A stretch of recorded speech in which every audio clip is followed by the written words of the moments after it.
I hope you are doing well and okay wherever you are, in whichever part of the country that you are in. Even as we continue to protest and demonstrate to the Ruto administration that power belongs to the people and not to the elected leaders. There is an interesting development about Didmus Baraza, who is the Member of Parliament for Kimilili constituency. Didmus Baraza is the most arrogant, the most hot-tempered politician this country has ever known. It is quite shocking that the constituents of Kimilili would vote this guy into office. Remember, this is one of the MPs who voted yes to the punitive finance bill of 2024. And later on, we saw them clap their hands as President Ruto declared the finance bill null and void. There is this company called Bolo Africa Logistics. It's a logistics company that specializes in supply chain management. The company has issued a public notice notifying the members of the public and their esteemed customers and stakeholders that the Member of Parliament for Kimilili constituency, Mr. Didmus Baraza Wekesa Mutua, of ID number 22924186, is not authorized to act or transact on behalf of the company, that is to say on behalf of Bolo Africa Logistics and its associated companies. The company asserts that it will not be held liable for any transactions and contracts negotiated and executed by him. This is pretty interesting because the company has realized the importance of public image portrayed by Mr. Didmus Baraza. The company has recognized that by voting yes to the punitive finance bill, Mr. Baraza, the company has realized that the choice that Honorable Didmus Baraza made with regards to the finance bill can influence the business development of Bolo Africa Limited.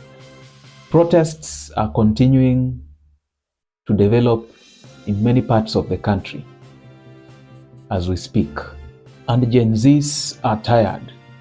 Gen Zs are continuing to make it very clear that they are tired of the arrogance and the recklessness and the lavishness of the Kenya Kwanza administration under the so-called President William Ruto.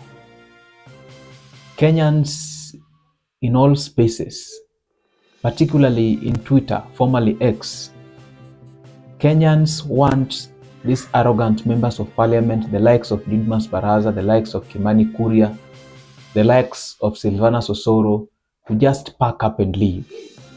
In fact, when responding to the developing story of Bolo Africa, issuing a public statement that Didmus Baraza is no longer allowed to transact or do any business on behalf of the company, Edward Muchoki, a Kenyan Twitter user, angrily exclaimed that Didmus should just pack and go because he has done so much damage to the country.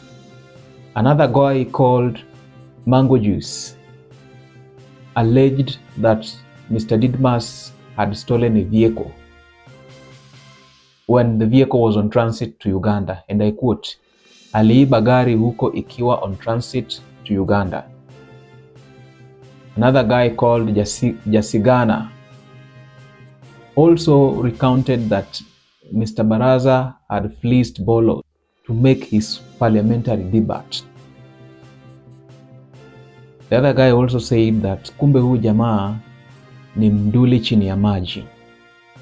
Now Kenyans, I want us to realize that this is the time.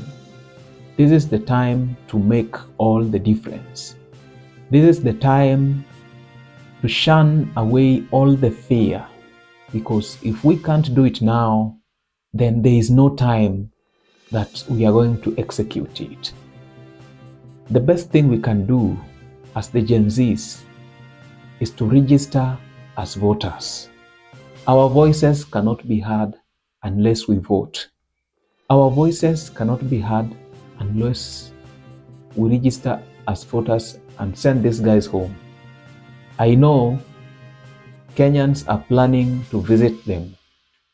Na najua Wakenya watawasalimia tu. It is this very same Didmus Baraza who had shot a guy called Brian Olunga in the forehead, killing him instantly. But what happened later on? When the matter was taken to court, the magistrate or wherever, the judges dropped the case.